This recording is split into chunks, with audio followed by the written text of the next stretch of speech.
Krishna, the Supreme Personality of Godhead. A.C. Bhaktivedanta Swami.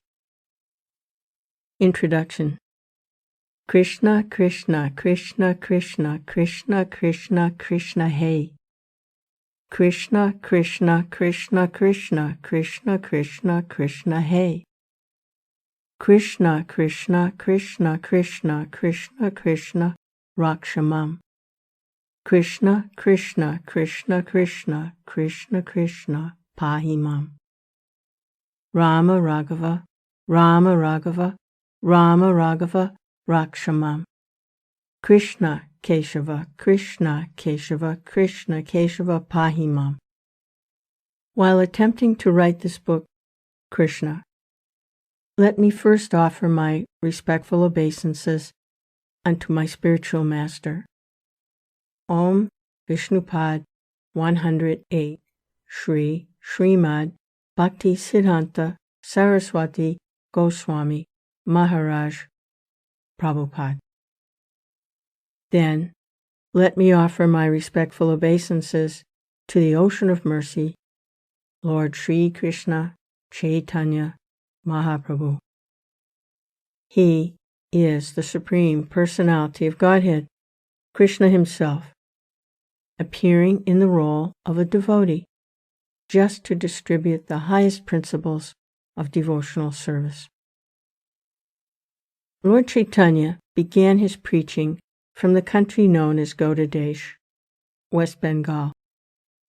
And as I belong to the Madhva Gaudiya Sampradaya, I must therefore offer my respectful obeisances to our disciplic succession. This Madhva Gaudiya Sampradaya is also known as Brahma Sampradaya because the disciplic succession originally began from Brahma. Brahma instructed the sage Narada. Narada instructed Vyasadeva, and Vyasadeva instructed Madhva Muni or Madhvacharya. Madhavendra Puri, the originator of Madhva Gaudiya Sampradaya, belonged to the Madhvacharya disciplic succession. He had many renowned disciples, both in the sannyas, renounced, and household orders of life. Disciples such as Nityananda Prabhu, Advaita Prabhu, and Ishvara Puri.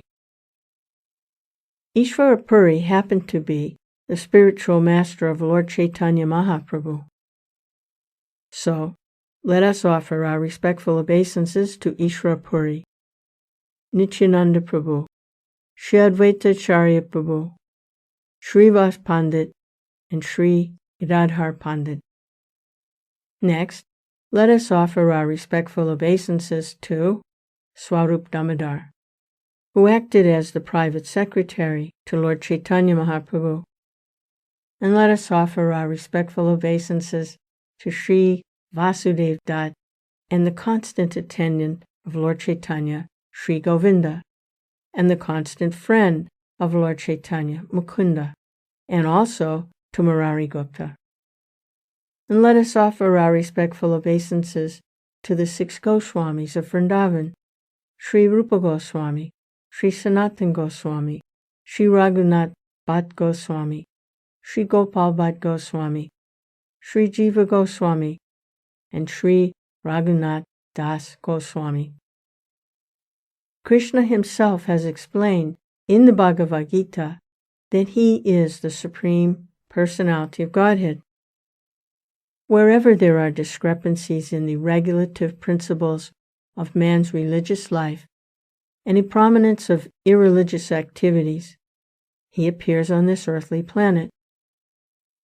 In other words, when Lord Sri Krishna appeared, there was a necessity of minimizing the load of sinful activities accumulated on this planet, or in this universe.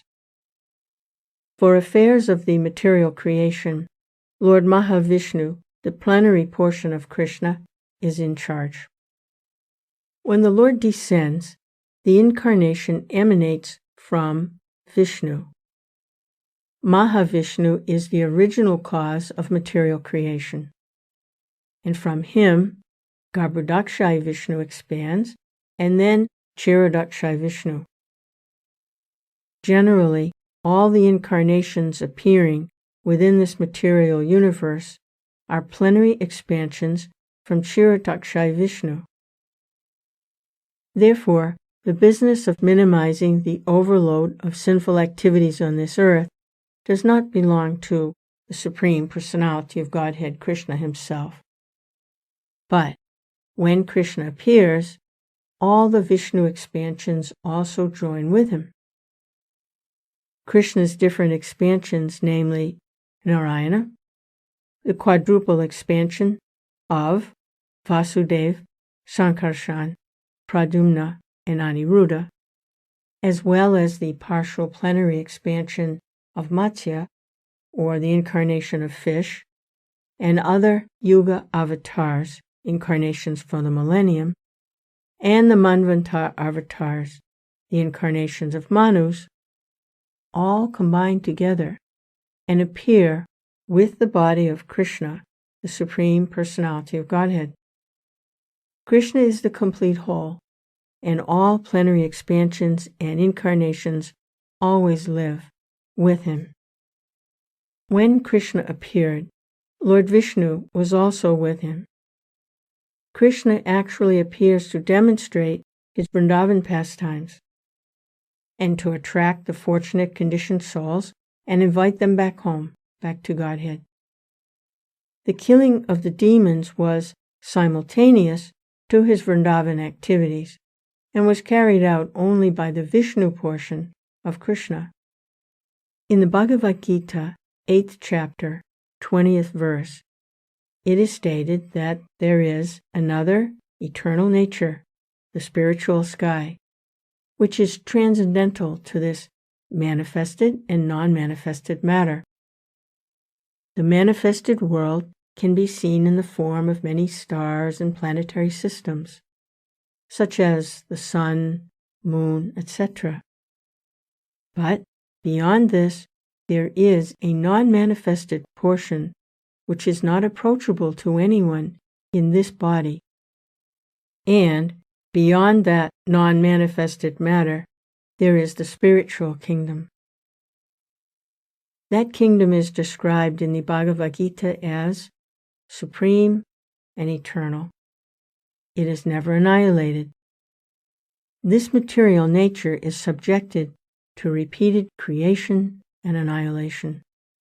But that part, the spiritual nature, remains as it is eternally. The supreme abode of the personality of Godhead, Krishna, is also described in the Brahma Samhita as the abode of Chintamani. That abode of Lord Krishna, known as Goloka Vrindavan, is full of palaces made of touchstone. There the trees are called desire trees, and the cows are called Sarabi. The Lord is served there by hundreds and thousands of goddesses of fortune. His name is Govinda, the primeval Lord, and he is the cause of all causes. There the Lord plays his flute, his eyes are like lotus petals, and the color of his body is like that of a beautiful cloud. On his head is a peacock feather. He is so attractive that he excels thousands of cupids. Lord Krishna gives only a little hint in the Gita of his personal abode, which is the supermost planet in the spiritual kingdom. But in the Srimad Bhagavatam, Krishna actually appears with all his paraphernalia and demonstrates his activities in Vrindavan, then at Mathura, and then at Dwarka. The subject matter of this book will gradually reveal all these activities. The family in which Krishna appeared is called the Yadu dynasty. This Yadu dynasty belongs to the family descending from Soma, the god in the moon planet. There are two different Kshatriya families of the royal order. one descending from the king of the moon planet and the other descending from the king of the sun planet. Whenever the Supreme Personality of Godhead appears, he generally appears in a Kshatriya family because he has to establish religious principles, or the life of righteousness. The Kshatriya family is the protector of the human race, according to the Vedic system. When the Supreme Personality of Godhead appeared as Lord Ramachandra, he appeared in the family descending from the sun god, known as Raghuvamsa. And when he appeared as Lord Krishna, he did so in the family of Yaduvamsa. There is a long list of the kings of the Yaduvamsa in the 9th canto, 24th chapter of Srimad Bhagavatam. All of them were great powerful kings. Krishna's father's name was Vasudeva, son of Shurashen, descending from the Yadu dynasty. Actually, the Supreme Personality of Godhead does not belong to any dynasty of this material world, but the family in which the Supreme Personality of Godhead appears becomes famous by his grace. For example, sandalwood is produced in the states of Malaya. Sandalwood has its own qualifications apart from Malaya, but because, accidentally, this wood is mainly produced in the states of Malaya, it is known as Malayan sandalwood. Similarly, Krishna, the Supreme Personality of Godhead, belongs to everyone. But just as the sun rises from the east, although there are other directions from which it could rise, so, by his own choice, the Lord appears in a particular family, and that family becomes famous. When Krishna appears, all his plenary expansions also appear with him. Krishna appeared along with Balaram, Baladev, who is known as his elder brother. Balaram is the origin of Sankarshan, of the quadruple expansion. Balaram is also the plenary expansion of Krishna. In this book, the attempt will be made to show how Krishna appeared in the family of the Yadu dynasty and how he displayed his transcendental characteristics. This is very vividly described in the Srimad Bhagavatam, specifically the 10th canto, and the basis of this book will be Srimad Bhagavatam. The pastimes of the Lord are generally heard and relished by liberated souls. Those who are conditioned souls are interested in reading fictional stories of the material activities of some common man. Narrations describing the transcendental activities of the Lord are found in Srimad Bhagavatam and other Puranas. But the conditioned souls still prefer to study ordinary narrations. They are not so interested in studying the narrations of the pastimes of the Lord, Krishna. And yet, the descriptions of the pastimes of Lord Krishna are so attractive that they are relishable for all classes of men. There are 3 classes of men in this world. One class consists of liberated souls. Another consists of those who are trying to be liberated, and the third consists of materialistic men. Whether one is liberated, or is trying to be liberated, or is even grossly materialistic, the pastimes of Lord Krishna are worth studying. Liberated souls have no interest in materialistic activities. The impersonalist theory that after liberation one becomes inactive and needs hear nothing does not prove that a liberated person is actually inactive.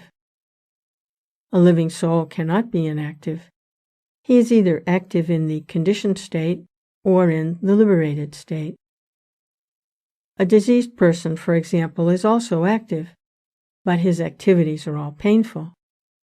The same person, when freed from the diseased condition, is still active, but in the healthy condition, the activities are full of pleasure.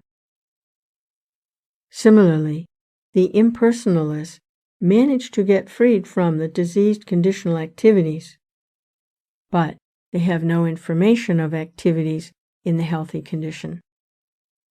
Those who are actually liberated and in full knowledge take to hearing the activities of Krishna. Such engagement is pure spiritual activity. It is essential for persons who are actually liberated to hear about the pastimes of Krishna. That is the supreme, relishable subject matter for one in the liberated state. Also, if persons who are trying to be liberated hear such narrations as Bhagavad Gita and Srimad Bhagavatam, then their path of liberation becomes very clear. Bhagavad Gita is the preliminary study of Srimad Bhagavatam. By studying the Gita, one becomes fully conscious of the position of Lord Krishna.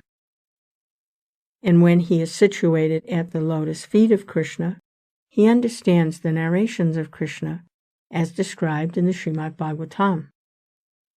Lord Chaitanya has therefore advised his followers that their business is to propagate Krishna-katha.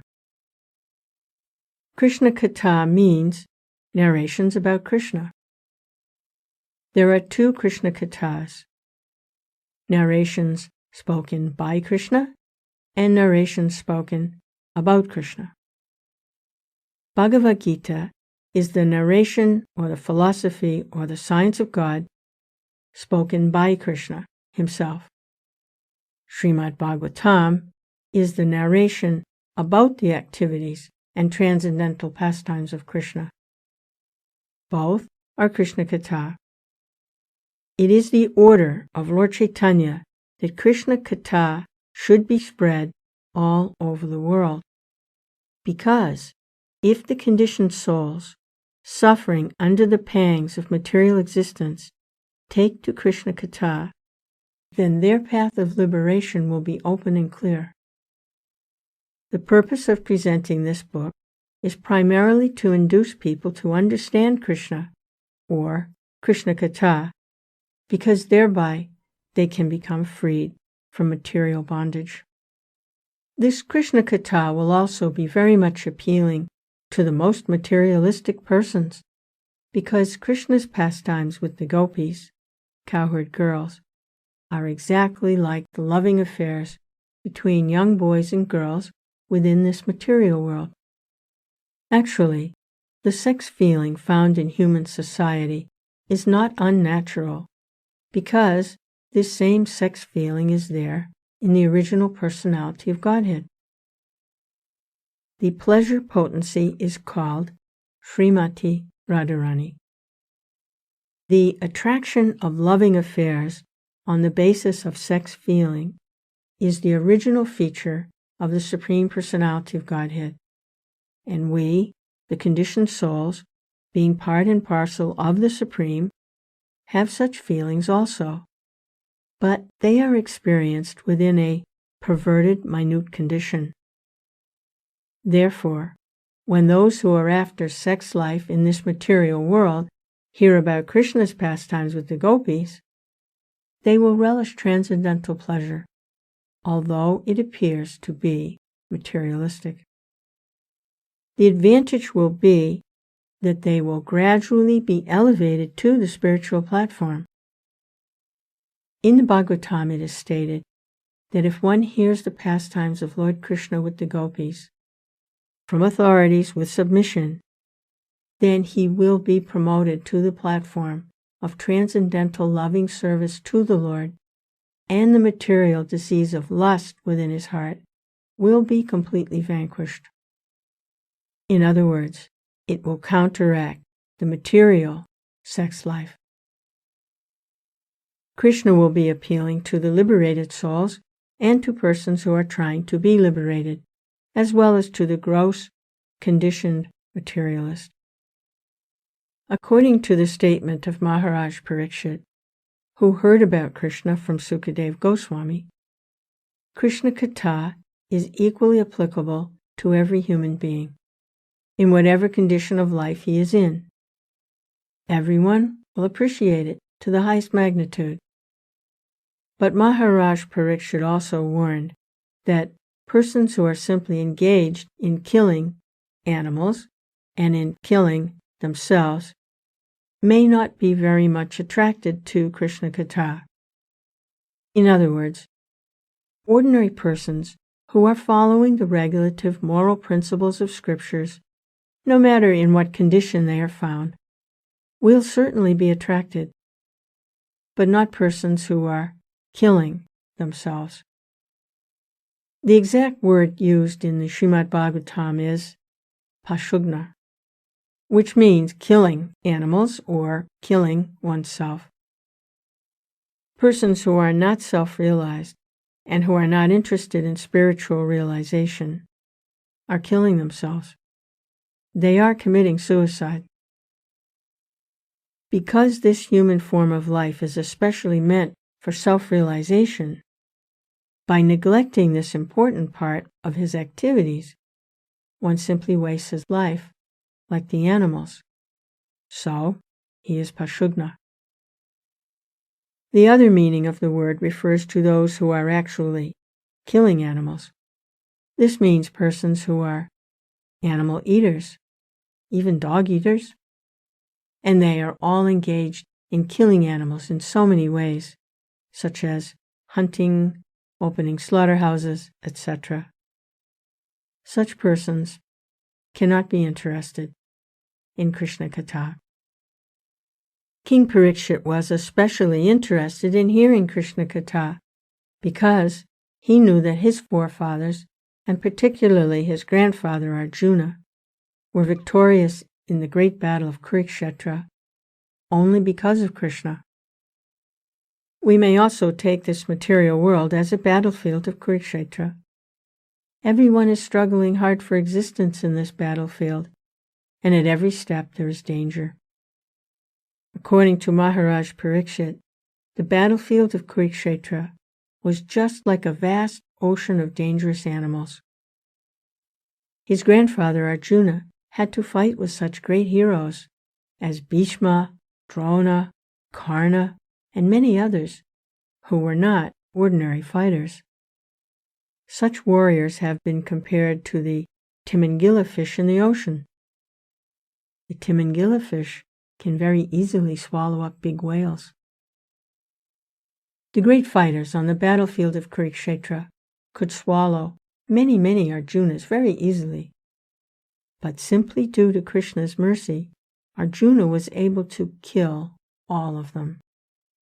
Just as one can cross with no exertion over the little pit of water contained in the hoofprint of a calf, so Arjuna, by the grace of Krishna, was able to very easily jump over the ocean of the battle of Kurukshetra. Maharaja Pariksit very much appreciated Krishna's activities for many other reasons. Not only was his grandfather saved by Krishna, but he himself also was saved by Krishna. At the end of the battle of Kurukshetra, all the members of the Kuru dynasty, both the sons and grandsons on the side of Dhritarashtra, as well as those on the side of the Pandavas, died in the fighting. Except the 5 Pandava brothers, everyone died on the battlefield of Kurukshetra. Maharaja Pariksit was at that time within the embryo of his mother. His father, Abhimanyu, the son of Arjuna, also died on the battlefield of Kurukshetra, and so Maharaja Pariksit was a posthumous child. When he was in the womb of his mother, a Brahmastra weapon was released by Asvatthama to kill the child. When Pariksit Maharaja's mother, Uttara, approached Krishna, Krishna, seeing the danger of abortion, entered her womb as the super soul and saved Maharaja Pariksit. Maharaja Pariksit's other name is Vishnurata, because he was saved by Lord Vishnu himself while still within the womb. Thus, everyone, in any condition of life, should be interested in hearing about Krishna and his activities because he is the supreme absolute truth, the personality of Godhead. He is all-pervading. He is living within everyone's heart, and he is living as his universal form. And yet, as described in the Bhagavad Gita, he appears as he is in the human society just to invite everyone to his transcendental abode, back home, back to Godhead. Everyone should be interested in knowing about Krishna, and this book is presented with this purpose, that people may know about Krishna and be perfectly benefited in this human form of life. In the 9th canto of Srimad Bhagavatam, Sri Baladev is described as the son of Rohini, a wife of Vasudeva. Vasudeva, the father of Krishna, had 16 wives, and one of them was Rohini, the mother of Balaram.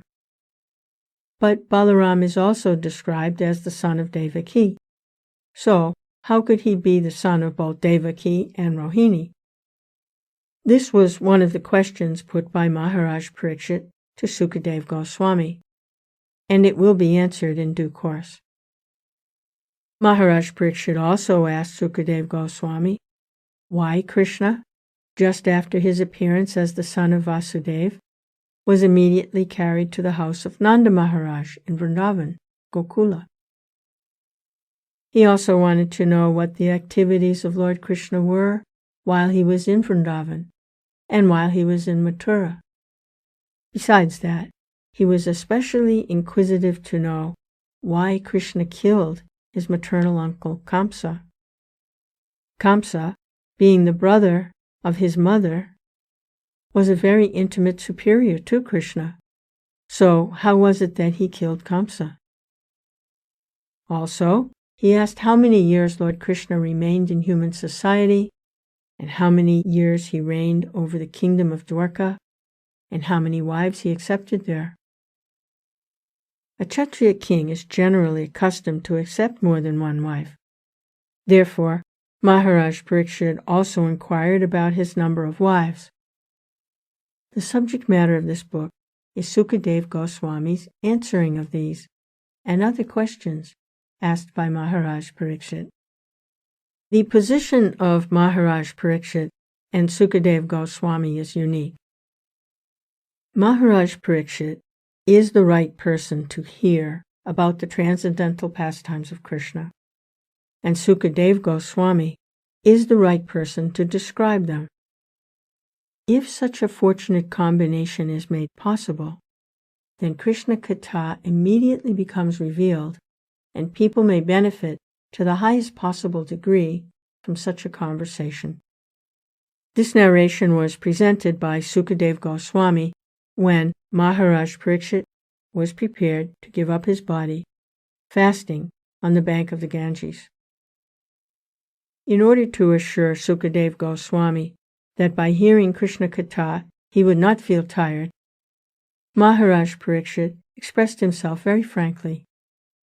Quote, "Hunger and thirst may give trouble to ordinary persons or to me, but the topics of Krishna are so nice that one can continue to hear about them without feeling tired, because such hearing situates one in the transcendental position."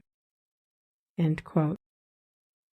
It is understood that one must be very fortunate to hear about Krishna-katha seriously, like Maharaj Pariksit.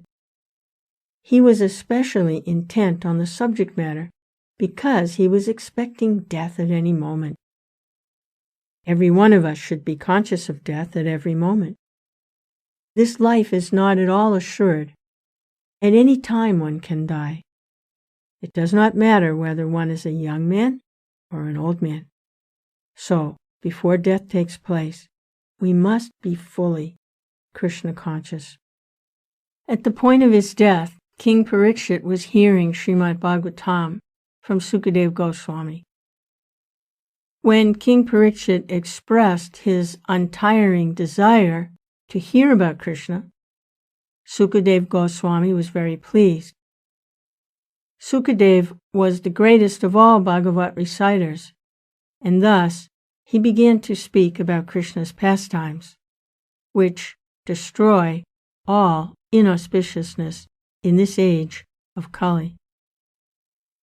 Sukadeva Goswami thanked the king for his eagerness to hear about Krishna, and he encouraged him by saying, quote, "My dear king, your intelligence is very keen because you are so eager to hear about the pastimes of Krishna."